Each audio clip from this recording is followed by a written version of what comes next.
За сайн байцгаана уу? Өнөөдөр та бүхэндээ англи хэлний 4 чадвар болох The 4 Language Skills-ийг та бүхэндээ танилцуулах болно. Англи хэл сурах нь дараах 4 үндсэн чадварт суурилдаг. Listening, speaking, reading, writing. Эдгээр чадварууд нь сурагчдад үр дүнтэй харилцах хэлний бүрэн чадамжийг хөгжүүлэхэд тусалдаг. Listening буюу сонсох чадвар.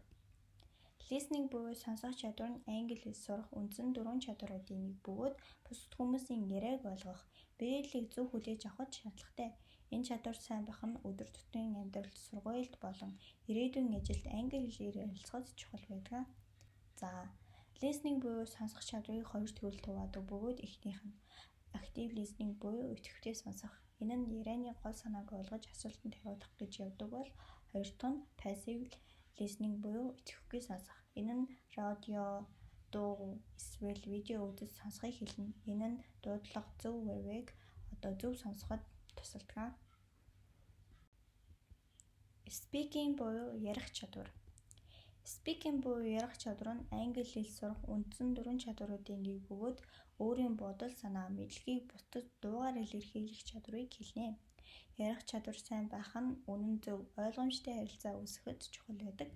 За, ярих чадварыг хөгжүүлэхэд анхаарах зүйлсийг хэлж өгье. За, нэгтгэн нь болохоор дуудлага, хоёрт нь болохоор гүйлгээр хэлэх чадвар. Энэ нь болохоор бодол санаагаа туслалгүй доктортой хэлхийг хэлж байгаа. За, гурав дахь нь болохоор үгийн сан, дөрөвт нь болохоор үг зүйн зөв хэрэглээ. Энэ нь болохоор энгийн өгүүлбэрийг зөв бүтээхэд ашигладаг.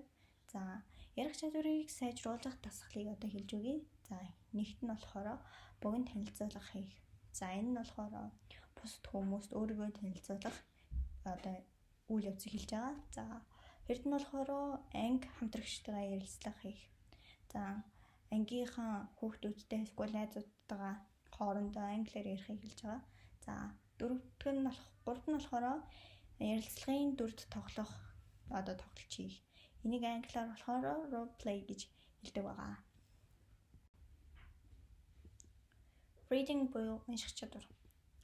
Reading буюу унших чадвар нь англи хэл сурах үндсэн 4 чадваруудын нэг бөгөөд текстээс мэдээлэл авах, гол санааг ойлгох, үгийн сангаа нэмэгдүүлэх чадварыг хөгжүүлдэг.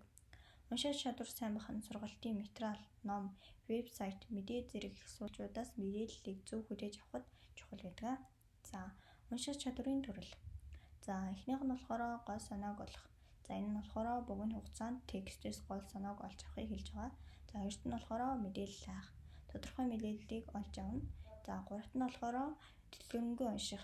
За, энэ нь болохоор бүх өгүүлбэрийг ойлгож унших. За, энийг бол reading буюу унших чадвар маш их төлхөө ашигладаг байгаа шүү.